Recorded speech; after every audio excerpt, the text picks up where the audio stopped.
Je voulais réagir par rapport à plein de choses que je lis, que je vois, que j'entends.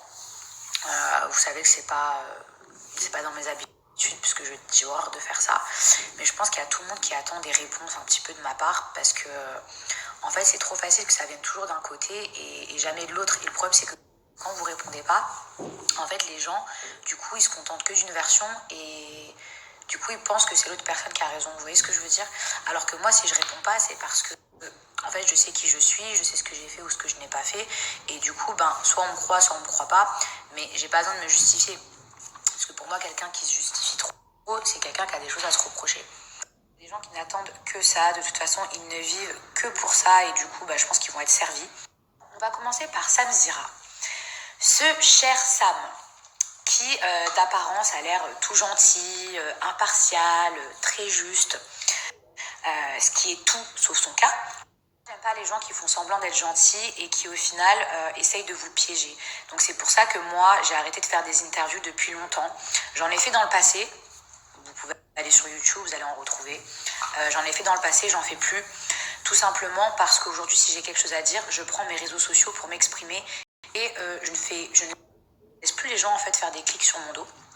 Les réseaux sociaux c'est également pour prendre la parole, c'est pas que pour faire des placements de produits.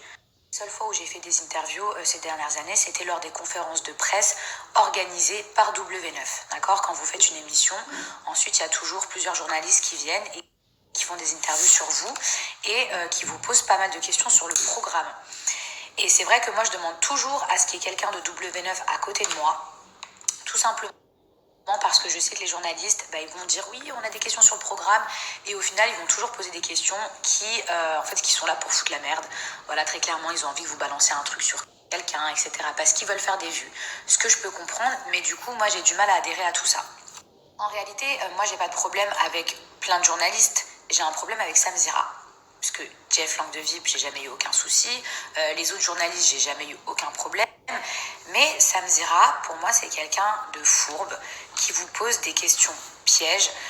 Notamment ma grande sœur, quand elle est venue faire des interviews chez Sam à la base pour se défendre et donner sa version, il lui a posé énormément de questions me concernant, alors que c'était une interview sur elle à la base. Et c'était plein de questions pièges. Et c'est pour ça que moi, je ne voulais pas qu'elle y aille. Je ne voulais pas qu'elle y aille parce que, en fait, quand on n'a pas l'expérience nécessaire, du coup, on se fait vachement avoir par les journalistes. Je l'ai prévenu, après, on peut pas forcer les gens à ne pas y aller. Elle a voulu y aller de toute façon maintenant. En réalité, elle a fait sa propre expérience. Pour en revenir à Sam Zira, j'ai fait une interview pour lui il y a des années. Je devais peut-être avoir, 25 ou 26 ans. Je démarrais la télé.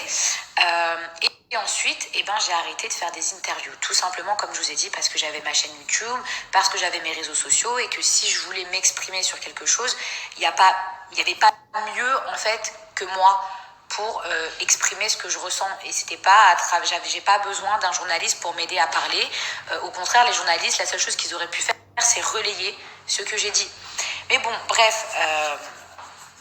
Donc le jour où j'ai arrêté de faire des interviews, ce n'était pas spécialement contre Sam Zira. C'est juste que je ne voulais plus en faire. Et en fait, je pense qu'il n'a pas supporté que je lui dise non. Parce qu'à plusieurs reprises, il a envoyé des gens de son équipe essayer de me parler, de me convaincre. Vous voyez, par exemple, il y a des gens qui m'insultaient dans une de ses interviews, comme par hasard, et lui, il envoyait quelqu'un de son équipe en mode « Mila, tu devrais donner un droit de réponse ». Moi, il y a plein de gens que je cala pas. Donc déjà, il n'y aura pas de droit de réponse parce que la plupart des gens qui m'insultent, je m'en carre le cul, déjà, premièrement. Pas des gens qui payent mon loyer, ce n'est pas des gens qui me donnent à manger et ce n'est pas des gens qui m'apportent de la bonne visibilité. Donc en soi, pourquoi devoir aller chez Sam Zira pour donner un droit de réponse? J'aurais pu très bien le faire si j'en avais eu envie sur mon Snap. C'est à ça qui sert aussi. Alors, si j'étais allée chez Sam Zira, il aurait fallu qu'il me reverse une partie de ses bénéfices gagnés sur ma vidéo. Parce que moi aussi, j'ai une chaîne YouTube. Vous voyez ce que je veux dire? Aujourd'hui, nous, les influenceurs, on a une vraie communauté qui nous suit. Donc, je n'ai pas besoin de Sam Zira ou de n'importe quel journaliste, à moins que Sam Zira ou de n'importe quel journaliste, à moins que ce soit, je vais vous dire une bêtise, mais le JT, TF1, Cyril Hanouna, mais sinon, je prends mes réseaux sociaux pour m'exprimer.